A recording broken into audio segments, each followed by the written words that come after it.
એક સાધુમાં 18 વર્ણ હોય છે. એવું સાહેબ કદાચ કબીર સાહેબનું વાક્ય છે કે બધા સાધુ બ્રાહ્મણ પણ હોય છે, સાધુ ક્ષત્રિય પણ હોય છે, સાધુ વાણીઓ, સત્યનારાયણમાં સાધુ વાણીઓ જ છે, અને રામાયણના ઉત્તરકાંડમાં સાધુ બ્રાહ્મણ છે, કાકભૂસુંડીનો ગુરુ, પરમ સાધુ પરમારથ વિંદક મારો ગોસ્વામીજી કહે. સાધુ ક્ષત્રિય હોય,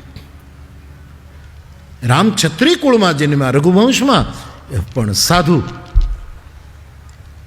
સાધુ અને ચોખા મેલા, ચંદ્રમણી, પેલો આપણો ઋષિ, આ બધા સ્વપચ કુળમાં આવ્યા, સાધુ સ્વપચ.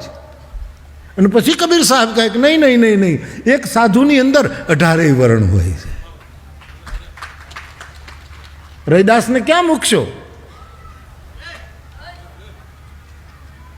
રૈદાસને પગે લાગ્યા વગર છૂટકો નથી.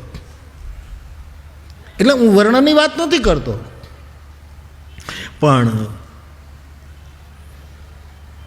એક જ માં ઓલ ઇન વન